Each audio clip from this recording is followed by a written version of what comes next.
Hello বন্ধুরা, তোমরা যারা মনে করছো কালী পুজোর রাতে লক্ষ্মী পুজো করবে, দীপান্বিতা লক্ষ্মী পুজো, তারা ভিডিওটা স্কিপ না করে পুরোটা দেখতে থাকো। দেখো আমি বাড়িতে কি সুন্দর আলপনা দিয়ে নিয়েছি খড়িমাটি দিয়ে, যেটা লক্ষ্মী পুজোর জন্য খুবই শুভ হয়। আর দরজায় আমি গাঁদা ফুলের কিছু মালা লাগিয়ে নিয়েছি। এটা হলো একটা পিতলের হাঁড়ি, যেটাতে আমি ঠাকুরের ভোগ রান্না করব। এটা আমার গাছের একটা জবা ফুল, আমার বাড়ির গাছে।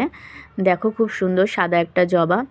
এই হলো আমার মা লক্ষ্মী আর নারায়ণ, যাদের স্নান করানো বাকি আছে, স্নান করাবো। আমি কিছু 5 রকম ফল, 5 রকম ভাজা, পায়েস, চাটনি, নারকেল নাড়ু সব রেডি করে নিয়েছি। কিছু মোমবাতি, ধূপকাঠি, তীরকাঠি সব জোগাড় করে নিয়েছি। আমি ঠাকুরকে এখানে রেডি করাচ্ছি, ধুনো দিয়ে নিচ্ছি। ঠাকুরমশাই এসে গেছে, কিছু টুনি লাইট লাগিয়েছি। ঠাকুরমশাই পুজো শুরু করে দিয়েছে। দেখো এই যে সুন্দর, দেখো সুন্দর সুন্দর আলপনা দিয়েছি আমি। আলপনা দেওয়া খুবই ভালো। খড়িমাটি দিয়ে যদি দরজায় তোমরা আলপনা দাও, প্রত্যেক বৃহস্পতিবারই দিতে পারো, তার জন্য ঘরের জন্য খুব শুভ হয়। আর দেখো এখানে আমি কিছু ফুল কিনে এনেছি, বাজার থেকে ফুল নিয়েছি। ঠাকুরকে মালা ফুল দিয়ে পুজো দেব। আর এটা হলো আমার ঠাকুর ঘর, যেখানে আমি সব জিনিসপত্র জোগাড় করে রেখেছি, তোমাদেরকে দেখাচ্ছি সেটা। দেখো কিছু এক শিশালা ডাব নিয়েছি, কলা নিয়েছি। আর এখানে এই যে আমি ঠাকুরকে পঞ্চামৃত দিয়ে স্নান করিয়ে নিচ্ছি। লক্ষ্মীনারায়ণ দুজনকেই স্নান করাচ্ছি। আমি ব্রাহ্মণ মশাইকে জিজ্ঞাসা করেছিলাম, তিনি বলেছিলেন যে আমি নারায়ণকেও বসাতে বাড়ি লক্ষ্মীর সাথে কোনো অসুবিধা হবে না। তোমরা তোমাদের মতো ঠাকুরমশাইকে জিজ্ঞাসা করে নিও, চাইলে তোমরা নিজেরাও ঘরে পুজোটা করতে পারো। চরণামৃতটা আমি বানিয়েছি দুধ, গঙ্গা জল, দই আর হচ্ছে শর্করা, চিনি, মধু, ঘি, এগুলো দিয়ে আমি গঙ্গা জলটা বানিয়ে নিয়েছি। দেখো এখানে আমি ধানের শীষ নিয়েছি ঠাকুরের কাছে রাখার জন্য। পঞ্চপ্রদীপ, ঘিয়ের পঞ্চপ্রদীপ জ্বালাচ্ছি, তোমরা চাইলে তেলেরও জ্বালাতে পারো। তেলের আমি 9খানা প্রদীপ ধরিয়েছি, ধুনুচি ধরিয়ে নিচ্ছি।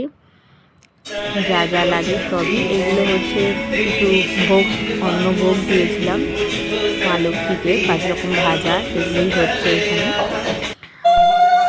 যে হোম হয়েছিল, তো হোমটাকে ঠান্ডা করার জন্য ব্রাহ্মণ মশাই দুধ দিয়ে ওটাকে ঠান্ডা করলেন। খুব সুন্দরভাবেই পুজোটা আমার সম্পূর্ণ হয়েছে।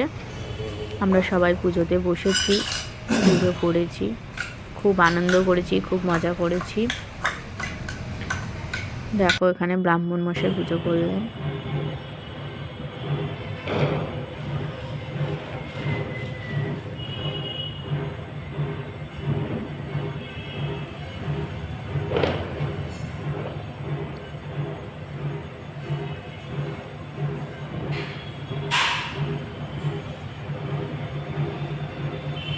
এই হলো আবার মা লক্ষ্মী।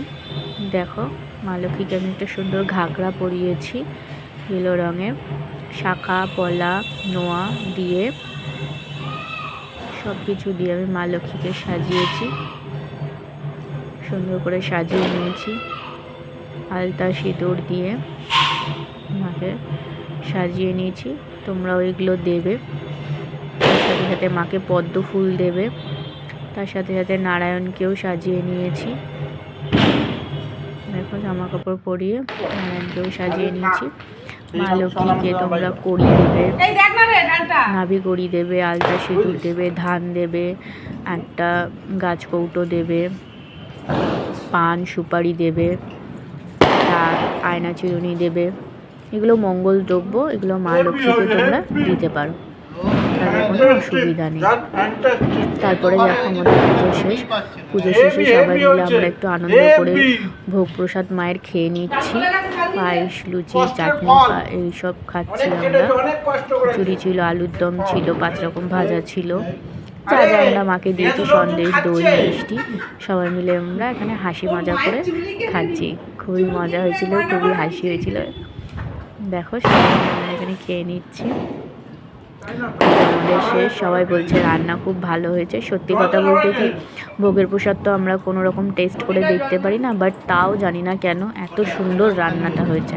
এখানে দেখো নারকেল নাড়ু, চিনির নাড়ু, ঘট, তীরকাঠি, এখানে একটা কুলোতে আমি পান, হলুদ, ঘাটি হলুদ এগুলো দিয়ে সাজিয়ে নিয়েছিলাম মঙ্গলদ্রব্য হিসাবে। 9টা প্রদীপ দিয়েছিলাম।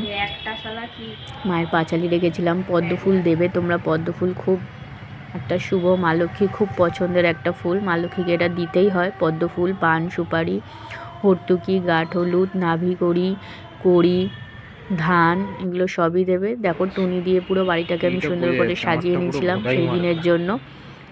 আমার খুব ইচ্ছা ছিল সুন্দর করে টুনি দিয়ে আমি ডেকোরেট করব। এগুলো সব কিছুই আমি নিজের হাতে করেছি। খুব সুন্দর করে আলো দিয়ে বাড়িটাকে সাজিয়েছি। সেই দিন সাজাতে হয়, খুব ভালো লাগে পুরো বাড়ি সাজালে, দেখতে সুন্দরও লাগে।